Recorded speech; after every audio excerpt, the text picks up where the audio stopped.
고린도후서 5장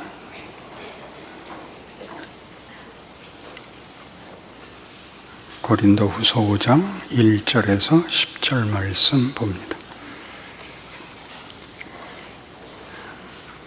만일 땅에 있는 우리의 장막집이 무너지면 하나님께서 지으신 집 곧 손으로 지은 것이 아니요 하늘에 있는 영원한 집이 우리에게 있는 줄 아느니라. 참으로 우리가 여기 있어 탄식하며 하늘로부터 오는 우리 처소로 덧입기를 간절히 사모하노라. 이렇게 입으면 우리가 벗은 자들로 발견되지 않으려 함이라. 참으로 이 장막에 있는 우리가 짐진 것 같이 탄식하는 것은 벗고자 함이 아니요 오히려 덧입고자 함이니 죽을 것이 생명에 삼킨 바 되게 하려 함이라. 곧 이것을 우리에게 이루게 하시고 보증으로 성령을 우리에게 주신 이는 하나님이시니라. 그러므로 우리가 항상 담대하여 몸으로 있을 때는 주와 따로 있는 줄을 아노니 이는 우리가 믿음으로 행하고 보는 것으로 행하지 아니함이로라. 우리가 담대하여 원하는 바는 차라리 몸을 떠나 주와 함께 있는 그것이라. 그런즉 우리는 몸으로 있든지 떠나든지 주를 기쁘시게 하는 자가 되기를 힘쓰노라. 이는 우리가 다 반드시 그리스도의 심판대 앞에 나타나게 되어 각각 선악간에 그 몸으로 행한 것을 따라 받으려 함이라. 고린도 교회와 사도 바울 간에 그 갈등이 심하게 있었는데 그 갈등의 내용은 고린도 교회 교인들이 볼 때 예수를 믿고 유일하신 하나님의 자녀가 됐다라는 구원, 믿음은 틀림없이 성공을 향하여 나가는 상승, 직선을 그리든지 또는 날마다 뭔가 더 나은 보상으로 점철되어야 한다고 믿는 것입니다. 그런데 실제로 고린도 교회가 그 교회 안에 같은 신앙 고백을 가지고 하나님의 성령의 특별한 은사로 모인 공동체임에도 불구하고 안에 많은 문제를 가지고 있고 혼란스럽더라는 것입니다. 그 혼란을 누구에게 다 떠밀었느냐 하면 당연히 바울에게 떠밀었죠. 자기네들 사이에는 분파도 일어나고 그리고 은사에 따른 어떤 배타적 차별도 생기고 한 모든 문제가 바울이 잘못해서 그런 것이다. 당신이 더 모범을 잘 보였고 제대로 가르쳤다면 이런 일이 없었을 것이다 라는 도전이 됐고 바울은 거기에 답합니다. 바울의 답은 이 신앙생활이라는 것은 일종의 이중주와 같다. 보이는 현실과 하나님의 약속 사이에는 마치 충돌하는 것 같기도 하고 모순되어 보이는 것이 그 가장 중요한 비밀이다. 생명과 사망이 다투고 있다. 세상 안에서 우리는 죽는 자 같고 지는 자 같고 잘못한 자 같이 취급을 받고 하나님의 일하심 속에서는 우리가 가는 길이 하나님이 승리와 영광을 우리에게 채우시는 길이다 라고 얘기를 4장에 해놨습니다. 그러면서 이것은 현실 도피적이거나 천국에 간다는 이름으로 내세로 모든 그 책임과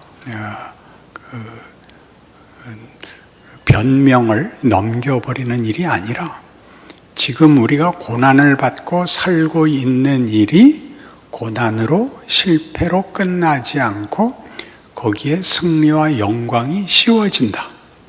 생명이 사망을 이긴다 라고 말씀하는 대목이 오늘의 본문입니다. 이 일은 오늘 본문에도 나타났듯이 5절에 보듯이 곧 이것을 우리에게 이루게 하시고 보증으로 성령을 우리에게 주신 이는 하나님이시니라. 그러니까 놀라운 것은 여러분들이 구원받았을 때의 감동, 그 분명함, 이런 것들이 다른 무엇과도 비교할 수 없이 놀라운 것이었음에도 불구하고 현실은 믿고 고백하고 감동한 것에 대한 보상과는 거리가 먼 현실을 걷는 것이 기독교인의 현실이다. 이렇게 얘기하는 거죠. 성령을 받은 것이 너무나 분명해서 잊을 수 없는 사건임에도 불구하고 성령을 받은 우리가 단식하며 사는 현실도 또한 현실인 것이 사실이다. 이 둘의 모순, 이 둘의 충돌, 우리로서는 둘을 어떻게 해서든지 하나로 묶고 싶은데 그렇지 않다는 이 내용이야말로 기독교 신앙에서 하나님을 알고 예수를 믿고 헌신하고 하는 시작과 함께 들이닥치는 가장 현실적인 주제가 됩니다. 그게 뭐죠? 고난입니다. 고난. 우리가 차라리 예수를 믿지 않았고 몰랐을 때라면 잘잘못에 의한 이분법으로 스스로를 분별하고 감수하고 체념할 수 있는데 우린 체념할 수 없는 자가 됐습니다. 그리고 현실은 분명히 내가 믿지 않는 자들보다는 아무래도 더 나을 텐데 믿지 않는 자들의 고통보다 심한 고통 속에 있는 것이 신자의 신앙 여정의 필수적인 공통점이라는 사실입니다. 이 문제를 말하는 데는 너무나 많습니다. 예를 들면 쭉 우리가 성경 몇 절을 통해서 이 환난이 얼마나 필수적인 것인가를 확인하고 그렇게 얘기한다면 신앙 현실을 어떻게 이해해야 되느냐 하는 결론을 끌어낼 수 있습니다. 로마서 5장 1절.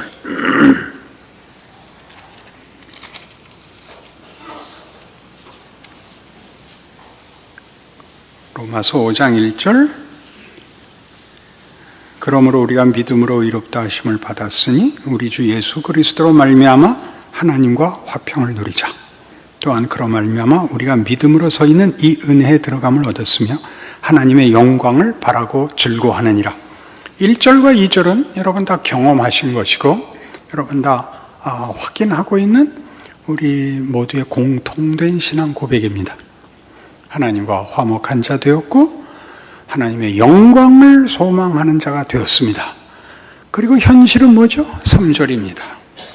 다만 이뿐 아니라 우리가 환난 중에도 즐거워하나니 이는 환난은 인내를, 인내는 연단을, 연단은 소망을 이루는 줄 알미라. 현실입니다. 그러니까 자기를 속일 수 없고 현실을 부정할 수 없습니다. 우리는 하나님을 믿는 자요, 예수 안에서의 구원을 확인한 자며 하나님께서 복된 운명, 영광을 결과로 주실 줄 알고 있습니다. 그리고 현실은 뭐라고요? 기쁨이 아니고 환난입니다. 왜 이런 순서를 가지느냐 하는 것을 성경적으로 이해하지 못하면, 납득하지 못하면 늘 얘기하듯이 체념하고 살 수밖에 없습니다. 나도 몰라. 이 말밖에 할 게 없죠. 안 믿을 수는 없고. 아주 중요한 신앙 확인을 한번 해볼까요? 여러분은 신앙생활에 대해서 여러분 다 불만이지만 믿지 않을 도리가 없다는 사실입니다. 여러분들이 기껏 불만을 품고 도망을 갈지라도 계속 곁눈질을 하면서 하나님 이래도요? 이래도요? 이래도요? 그러고 있지 정말 완전히 잊어버릴 수 없습니다. 그러니 여러분의 믿음이 거짓된 것도 아니고 하나님이 여러분을 놓아주지도 않습니다. 그런데 불만입니다. 로마서 8장에 가면 18절 여기도 나오죠. 생각하건대 현재의 고난은 장차 우리에게 나타날 영광과 비교할 수 없도다. 현재와 미래입니다. 영광은 언제? 현재, 미래. 현재는 뭐? 기쁨, 고난. 우리 남성 성가대 현재는 고난이다. 기쁜 고난입니다. 여러분들이 고난을 받음으로 우리 모두가 기쁨을 얻고 있다는 걸 알려드리고 싶습니다. 교회 외에 어느 곳에서, 그죠? 어느 곳에서 이런 일이 있을 수 있습니까? 잘못하고 기쁨이 되는 일이 세상에는 없습니다. 잘못하면 뭉개지는 것입니다. 우리만은 정말 고맙고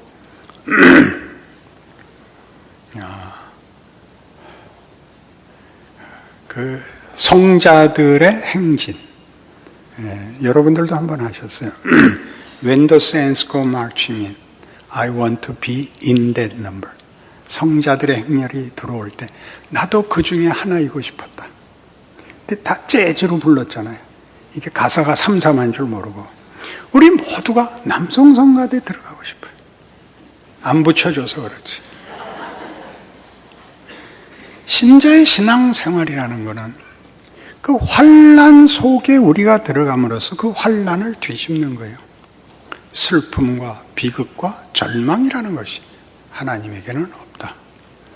하나님은 홀로 우리와 격리되어 자신을 즐기시거나 뽐내지 않으시는 것처럼 우리가 환난 속에 들어가 내가 그 환난 속에서 환난 속에 절망하고 있는 자들을 끌어내도록 내 삶을 인도하시는, 우리 하나 믿음은 하나씩 천국으로 데려가는 그런 식의 구별, 그런 식의 차별, 그런 식의 배타성을 가진 분이 아니다.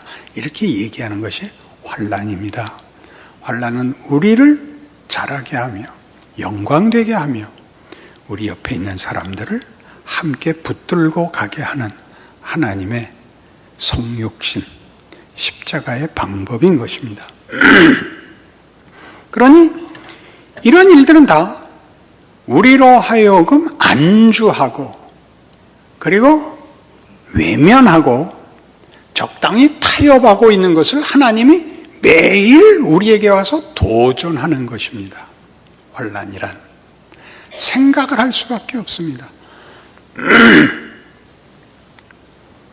구약 이스라엘 역사에서 가장 두드러지게 일어나는 그 불신앙이 우상숭배인데, 하나님이 다른 죄보다 특히 우상숭배를 싫어하셔서 나는 질투하는 하나님이라 진노하십니다. 우상에 대해서는 하나님은 아무도 질투할 필요가 없습니다.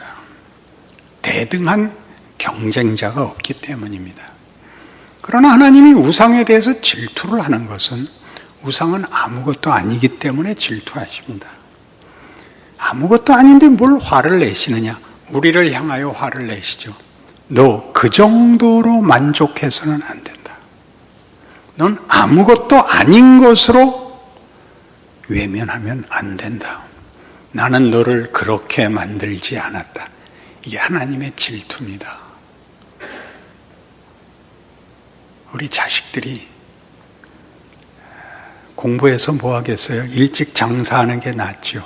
그럼 여러분 다 화를 내실 것입니다. 공부를 해야 되는 이유는 기술이나 무슨 재주가 아니라 그래야 더 훌륭한 사람이 될 수 있단다 라는 모든 부모의 공통된 마음이 있기 때문이죠.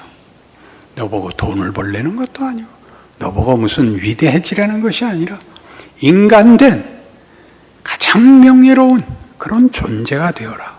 그런 기회를 가져라. 라는 것이 부모가 자식한테 모든 기회를 주는 배경 아니겠습니까? 하나님이 그러십니다.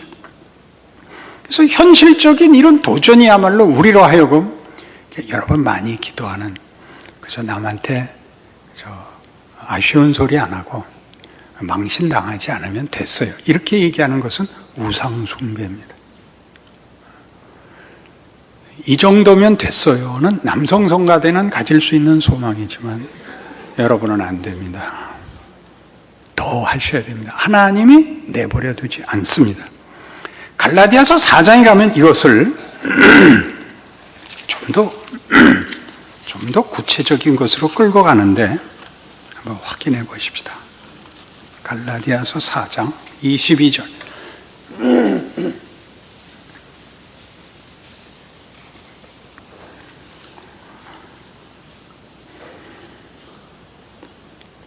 기록된 바 아브라함에게 두 아들이 있으니 하나는 여종에게서 하나는 자유 있는 여자에게서 났다 하였으며 여종에게서는 육체를 따라 났고 자유 있는 여자에게서는 약속으로 말미암았느니라. 이것은 비유니 이 여자들은 두 언약이라. 하나는 시내산으로부터 종을 낳은 자니 곧 하갈이라. 이 하갈은 아라비아에 있는 시내산으로서 지금 있는 예루살렘과 같은 곳이니 그가 그 자녀들과 더불어 종노릇하고 오직 위에 있는 예루살렘은 자유자니 곧 우리 어머니라. 기록된 바 잉태하지 못한 자여 즐거워하라. 산고를 모르는 자여 소리질러 외치라. 이는 홀로 사는 자의 자녀가 남편 있는 자의 자녀보다 많음이라 하였으니 형제들아 너희는 이삭과 같이 약속의 자녀라.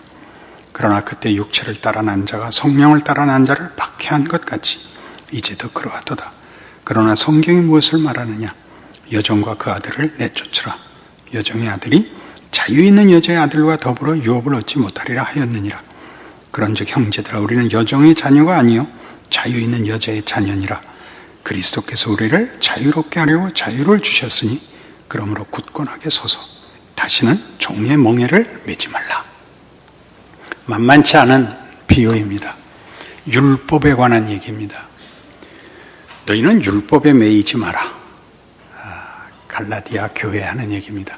너희는 자유를 사용해야 된다. 율법과 자유는 뭐가 다르죠? 자유는 가장 소극적인 명령입니다. 부정적인 명령입니다. 거짓말하지 마라. 살인하지 마라. 입니다. 거짓말을 안 하면 정직한 것이 아닙니다. 정직한 것은 더 적극적인 것입니다. 만나서 반갑습니다. 그게 정직입니다. 그 말을 할 수 있는 게 정직입니다. 난 이 사람한테는 죽어도 반갑다는 말 못해. 그게 거짓말입니다. 하나님의 자녀가 되어 한 교회의 공동체가 되었음에도 불구하고 인상을 써야 되는 게 죄인 겁니다. 내가 못난 거야. 그래야 됩니다. 이 사람은 눈이 두 개잖아. 난 좋아할 수 없어. 자기는 세 개인가요? 우리는 정직이라는 개념을 모르죠. 거짓말을 안 하는 것이라고요? 아니요. 사랑하는 것입니다. 그게 정직입니다. 정직이 뭐죠? 하나님이 만드신 우리에게 주신 복, 우리를 사랑하신 사랑을 드러내는 것, 그게 정직입니다. 율법으로는 사랑을 만들지 못합니다. 최소한의 커트라인이 있을 뿐이죠. 속이지 마라, 미워하지 마라 입니다. 우리가 얻은 자유는 마음대로 하는 자유가 아니라 적극적인 걸 담아내는 자유라 말입니다. 실력이 없어서 쩔쩔매는 것은 이해할 수 있지만 그걸 당연시하는 것은 안 된다 말입니다. 못 알아듣는 얼굴 표정은 죄입니다. 사랑할 만해서 사랑한다면 예수님이 우리를 사랑하사 십자가를 졌다는 건 말이 되질 않는 겁니다. 그러니까 이런 적극적인 대로 부름을 받고 있다는 걸 알지 못하면 말하자면 자유라는 것이 필요가 없는, 스스로도 율법 아래 붙잡혀 가장 소극적인데 자기를 묶었을 뿐만 아니라 만나는 상대방도 폭력과 가장 부정적인 조건 아래 붙들어 매는 일밖에 할 수 없게 되는 것입니다. 그것이 오늘날 어느 시대나 그랬지만 교회에 요구되는 명예로운 이해, 그리고 순종해야 될 기회인 것입니다. 그래서 로마서 6장으로 가보시면 이런 식의 요구가 이렇게 나왔던 걸 기억할 겁니다. 은혜로 말미암는 구원에 대하여 설명하자. 당장 이런 반론이 나오게 됐죠. 은혜로 이 모든 것을 얻었다면 뭐 때문에 열심을 내야 하는가? 로마서 6장 1절에 이렇게 설명되어 있습니다. 그런즉 우리가 무슨 말을 하리요? 은혜를 더하게 하려고 죄에 거하겠느냐? 그럴 수 없느니라. 죄에 대하여 우리가 죽은 우리가 어찌 그 가운데도 살리요? 무릇 그리스도 예수와 합하여 세례를 받은 우리는 그의 죽으심과 합하여 세례를 받은 줄 알지 못하느냐? 그러므로 우리가 그의 죽으심과 합하여 세례를 받음으로 그와 함께 장사되었나니 이는 아버지의 영광으로 말미암아 그리스도를 죽은 자 가운데서 살리심과 같이 우리로 또한 새 생명 가운데서 행하게 하려 함이라. 옛날에 못했던 거 하게 하는 겁니다. 은혜는 우리를 책임으로 밉니다. 명예로 밉니다. 뭘 안 하고 뭘 틀리지 않은 것이 아니라 세상은 할 수 없는 것. 사랑하는 것, 용서하는 것, 편을 드는 것, 이리로 우리를 내몰고 있습니다. 복된 자리로 인도함을 받고 있죠. 근데 다 겁을 냅니다. 다 겁을 냅니다. 해본 적이 없어서. 세상에선 본 적이 없어서. 사랑합니다 그러면 아무래도 좋다라고 마음을 여는 게 아닙니다. 그래서 한 인간이 만들 수 있는, 세상에서 만든 것이 아니라 예수님만이 만들어낸 새로운 존재, 새로운 권리, 새로운 명예의 실체가 되는 것입니다. 이거는 명분으로 혹은 무슨 법칙으로 강제할 수 있는 게 아닙니다. 그 실력이 되는 수밖에 없습니다. 여길 해야 됩니다. 여길 해야 됩니다. 이 모든 것을 합쳐서 우리는 이렇게 얘기할 수 있습니다. 우리나라는 이런 말을 하기는 이런 말을 할 자격이 있나 싶지만 우리나라는 국력이 없습니다. 그럼 여러분들도 고개를 끄덕끄덕 하는 이유가 있죠. 우리나라는 국력이 없습니다.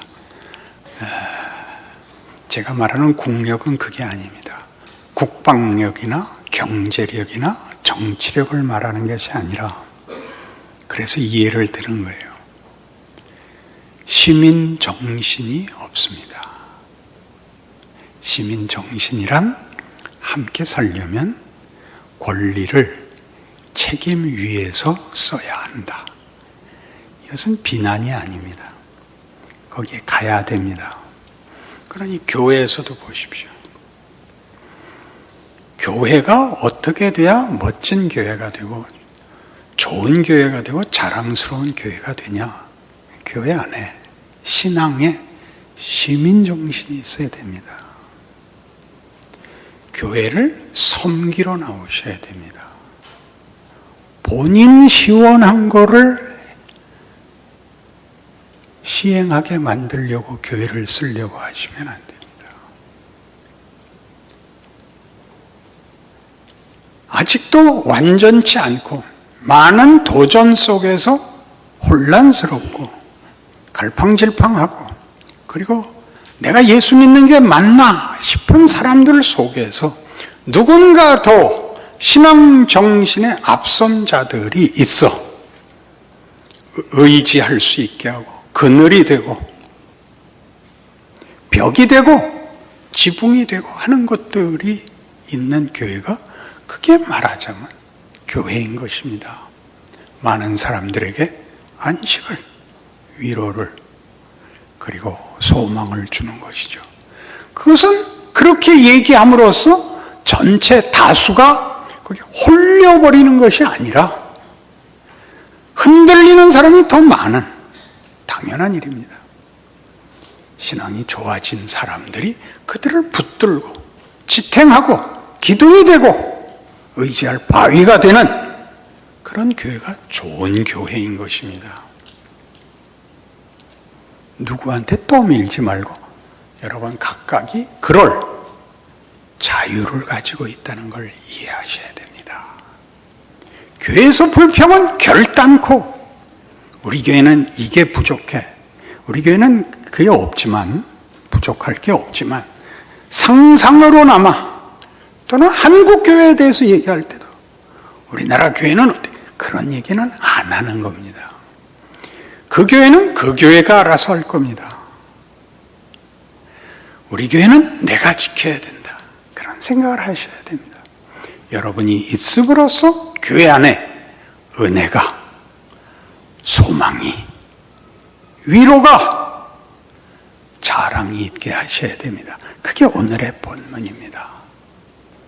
환난은 결단코 부정적인 현실이 아니라 하나님의 도전이요, 우리를 성육신같이 보내 모두를 불러내는 하나님의 손길인 것입니다.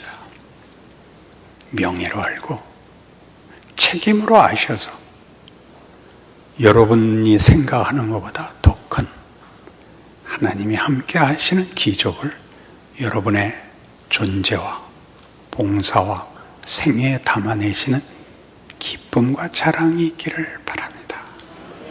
기도하십시다. 하나님 아버지 은혜를 감사합니다. 하나님께서 우리에게는 섬기는, 자랑하는, 기뻐하는 그런 명예를 주셨습니다. 우리 교회가 잘 되기를 바라는 것은 주의 사랑과 구원이 아직도 열려있는 탓입니다. 우리는 그 하나님의 구원의 역사에 동참하겠습니다.